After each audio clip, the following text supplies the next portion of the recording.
धर्म बड़ा या कर्म बड़ा, यह सवाल हर किसी के मन में कभी न कभी जरूर आता है। आपने अक्सर सुना होगा कि कर्म ही सबसे बड़ा धर्म है, लेकिन क्या यह कथन पूरी तरीके से सही है?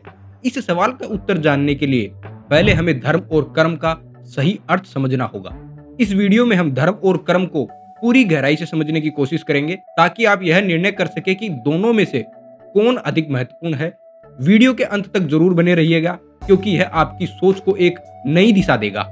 सबसे पहले हम बात करते हैं धर्म क्या है। धर्म शब्द संस्कृत की ध्रय धातु से बना है, जिसका अर्थ होता है धारण करना या समर्थन करना। धर्म वह शक्ति है जो व्यक्ति, समाज और पूरे ब्रह्मांड को संतुलित रखती है। यह केवल पूजा अर्चना तक सीमित नहीं है, बल्कि जीवन के हर पहलू में मार्गदर्शक का कार्य करती है, ताकि हर व्यक्ति अपने कर्तव्यों को सही तरीके से निभा सके। मनुस्मृति में धर्म के 10 महत्वपूर्ण लक्षण बताए गए हैं। धृति है क्षमा, दमो अस्तेय, शोचम इंद्रिय निग्रह, धीर विद्या है, सत्यम क्रोधो दशकम धर्म लक्षणम।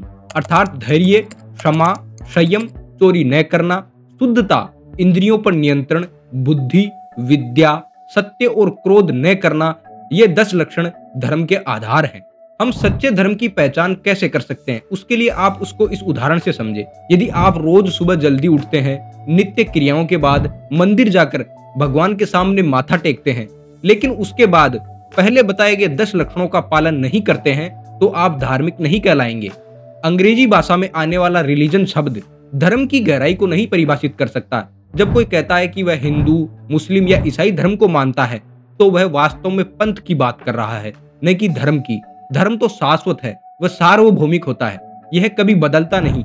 जैसे चीनी का धर्म है मिठास देना, सूर्य का धर्म है प्रकाश करना, इसी प्रकार मनुष्य का धर्म भी वही है जो उसे धैर्य, क्षमा, सत्य, संयम और शुद्धता का पालन करने के लिए प्रेरित करे। वहीं अगर हम कर्म किसको कहते हैं, इसे जानने का प्रयास करें, तो कर्म शब्द का मूल संस्कृत धातु क्रय है, जिसका अर्थ है कार्य या क्रिया। यानी किसी भी प्रकार की क्रिया कर्म है। आप जो कुछ भी कर रहे हैं वह कर्म है। भगवान श्री कृष्ण भगवत गीता में कहते हैं कि न ही कश्चित क्षणम अति जातु तिष्ठत कर्म कृत कार्येत हयवश है कर्म सर्व प्रकृति जेर गुणे है। अर्थात ऐसा कोई भी नहीं है जो एक क्षण के लिए भी बिना कर्म किए हुए रह सके। वास्तव में सभी प्राणी अपने अपने गुणों के कारण कर्म करने के लिए बाध्य होता है। कुछ लोग सोचते हैं कि कर्म केवल व्यावसायिक कार्यों को कहते हैं, न कि दैनिक कार्यकलापों को, जैसे खाना, पीना, सोना, जागना और सोचना।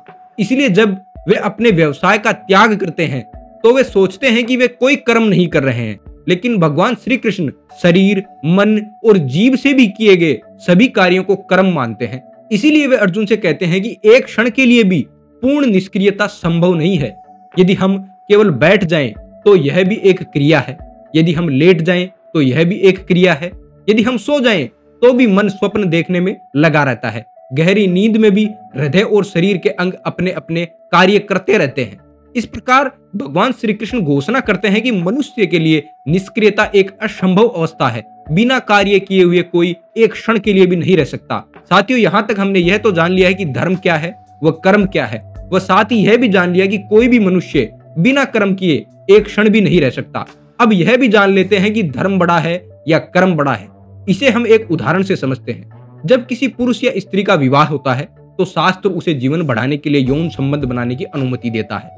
यह धार्मिक कर्म है। लेकिन वही संबंध अगर किसी अन्य स्त्री के साथ हो, तो वह अधर्म और अपराध बन जाता है। भगवान श्री कृष्ण भगवत गीता में कहते हैं कि तस्मात् शास्त्रम प्रमाणम ते कार्य कार्य व्यवस्थितो ज्ञात्वा शास्त्रोक्तम कर्म कृत्य महर्षि।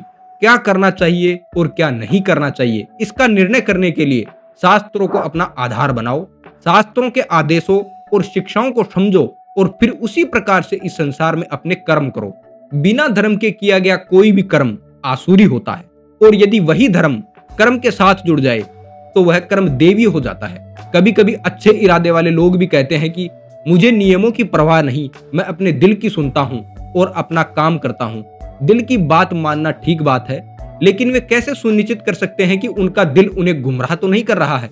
जैसे कि एक कहावत है, नरक का रास्ता अच्छे इरादों से बना है। इसीलिए हमेशा शास्त्रों से जांच करना बुद्धिमानी है कि क्या हमारा दिल वाकई में हमें सही दिशा में ले जा रहा है। मनुस्मृति में कहा गया है कि भूतम भव्य भविष्यम च सर्वम वेतात प्रसिद्धयति। भूत, वर्तमान या भविष्य में किसी भी आध्यात्मिक सिद्धांत की प्रामाणिकता वेदों के आधार पर ही स्थापित की जाती है। इसीलिए भगवान श्री कृष्ण अर्जुन को शास्त्रों की शिक्षाओं को समझने और उनके अनुसार कार्य करने का निर्देश देकर अपना संदेश समाप्त करते हैं।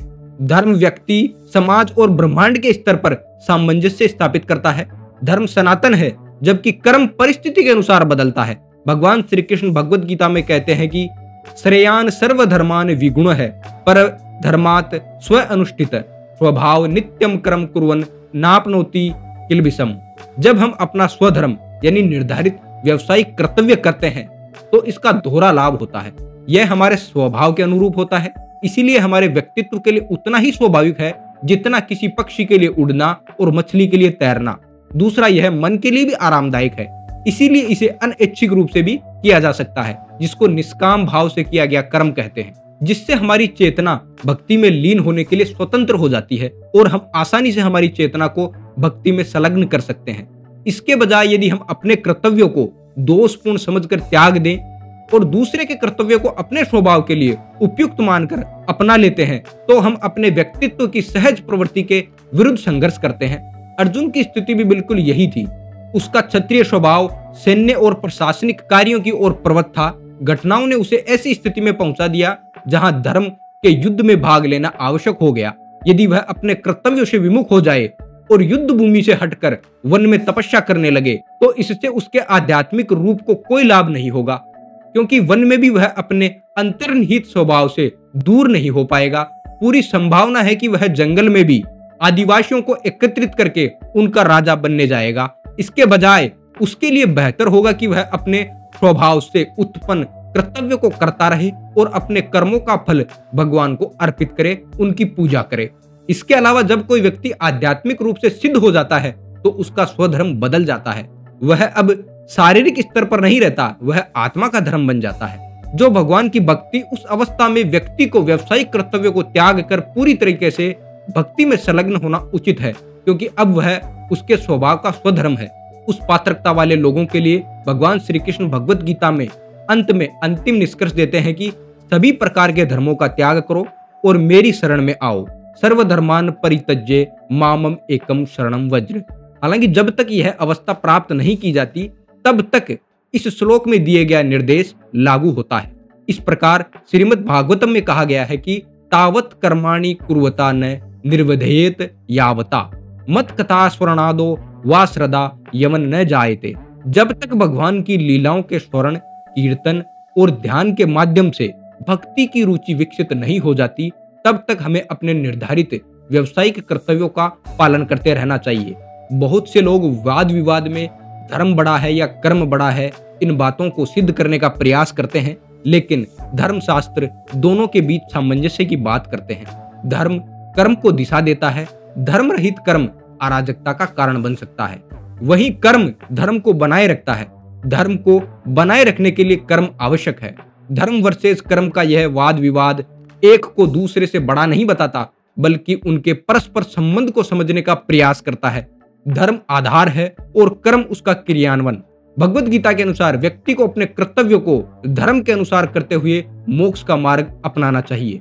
साथियों, मैं आशा करता हूं कि आपको वीडियो पसंद आया होगा। हमारे चैनल को सब्सक्राइब कीजिए व वीडियो को लाइक कीजिए। धन्यवाद। हरे कृष्णा।